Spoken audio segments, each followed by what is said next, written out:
शिक्षा भारती वरिष्ठ माध्यमिक विद्यालय के आदरणीय प्राचार्य जी, सभी आचार्यगण, सभी कर्मठ कर्मचारीगण और इस देश का भविष्य मेरे प्यारे बच्चों, आज के इस 74वें गणतंत्र दिवस और वसंत पंचमी की इस पावन वेला में, इस सुहानी सुबह पर आप सबको मेरी हार्दिक शुभकामनाएं।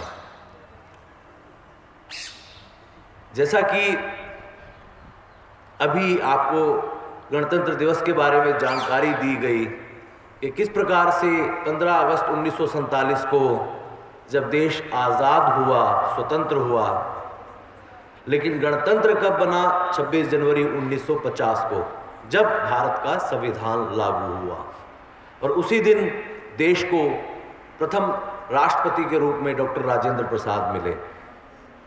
पर जब स्वतंत्रता मिल गई थी तो संविधान की और गणतंत्र की क्या जरूरत थी? भाई, हम आज़ाद हो गए, अपने आज़ादी के बाद अपने हिसाब से, अपनी कार्यप्रणाली से अपने देश को विकसित करने की एक जिम्मेवारी पूरे देश को मिली, नेतृत्व को मिली। लेकिन पूरे भारत को एक सूत्र में बांधने के लिए कुछ नियमावली बनाने की आवश्यकता थी कि जिस नियमावली के हिसाब से जो संविधान ने उसमें डिसाइड किया, जो निर्धारित किया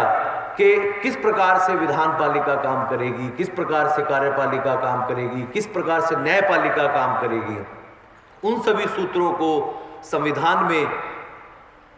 डॉक्टर बाबा साहब भीमराव अंबेडकर जी के अध्यक्षता में एक संविधान सभा की स्थापना की गई।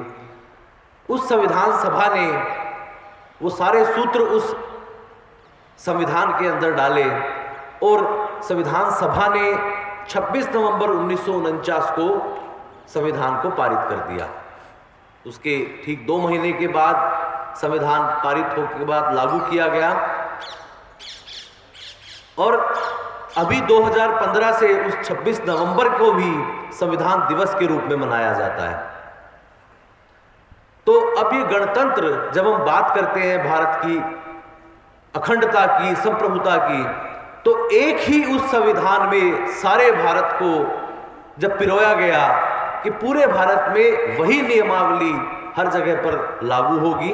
इसलिए यह गणतंत्र कहलाया। इसलिए पूरे विश्व में सबसे बड़ा संविधान हमारा है, सबसे बड़ा लोकतंत्र हमारा है। अब उस संविधान में वो कार्यप्रणाली को जब डिसाइड किया गया तो नागरिकों के लिए कुछ मौलिक अधिकार भी दिए गए और जैसा कि आपको बताया गया कि उसमें कुछ हमें अपने कर्तव्य भी बताए गए। तो अधिकारों की जानकारी होना हमें ज़रूरी है कि भी कोई हमारे अधिकारों का हनन ना करे, सबको समानता का, स्वतंत्रता का, शिक्षा का सब अधिकार मिले। लेकिन कुछ कर्तव्य, कुछ रिस्पॉन्सिबिलिटीज भी निर्धारित की गई कि हर नागरिक के कुछ ये कर्तव्य हैं, ताकि उन कर्तव्य को निभाते हुए अपने राष्ट्र को, राष्ट्र के प्रतीकों का सम्मान करते हुए, ये देशभक्ति के साथ उन कर्तव्यों को हम जब निभाएं तो हम अपने देश को उस प्रगति के पथ पे अग्रसर करें। तो इस शुभकामनाओं के साथ मैं आप सब लोगों को यही कहना चाहूंगा कि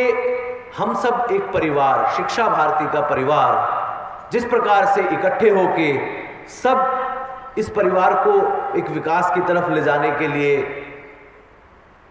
प्रतिबद्ध हैं, सब अपनी अपनी रिस्पॉन्सिबिलिटीज, कर्तव्य निभाते हैं। टीचर्स अच्छे से आपको पढ़ाते हैं, जो प्रबंधन समिति है वो जो भी आपको फैसिलिटीज या जो भी आपको इंफ्रास्ट्रक्चर या जो भी सुविधाएं आपको उससे रिलेटेड चाहिए, वो ये सुनिश्चित करते हैं कि वो सब आपको प्रदान की जाए। एज ए स्टूडेंट्स आप सबका भी कर्तव्य है कि आपको जो काम दिया जाए, जो पढ़ाई लिखाई का काम हो, जो एक्स्ट्रा करिकुलर्स का काम हो, जो खेल कूद का काम हो, हर चीज में हम पूरे जोश के साथ, ईमानदारी के साथ बढ़ चढ़ करके भाग लें और अपने विद्यालय की, अभिभावकों की, सबकी अपेक्षाओं को पूरा करें। इसके साथ साथ जब हम ये सुनिश्चित करते हैं कि भाई सब सुविधाएं हमारे विद्यार्थियों को, हमारे आचार्यों को मिले, तो अब हमें समय आया है कि अब हमें इस परिवार को बड़ा करना है। उसमें सबको अपनी भूमिका निभानी है कि किस प्रकार से समाज में जाकर के हमने अपने इस परिवार को बड़ा करना है, ताकि जिस सोच के साथ हम सब लोग इकट्ठे चले हैं, जिस देशभक्ति की भावना के साथ आज इस गणतंत्र दिवस के मौके पर, इस पावन पर्व पर हम इकट्ठे हुए हैं, तो मैं चाहूँगा कि हम अपनी उस सब भूमिकाओं को निभाते हुए, अपने कर्तव्यों को निभाते हुए अपने परिवार को बड़ा करें, अपने देश के लिए देशभक्ति के साथ, एक भावना के साथ अग्रसर हों, अपने अभिभावकों को, अपने समाज को जो उनकी हमारे से अपेक्षा है उनको हम पूरा करें, और अपने देश के हर प्रतीक की हमेशा इज्जत और सम्मान करें। तो इन पंक्तियों के साथ मैं अपनी बात को समाप्त करूंगा और आप सबसे गुजारिश करूंगा कि आप सबको कभी भी किसी चीज की विद्यालय में कोई भी जरूरत है,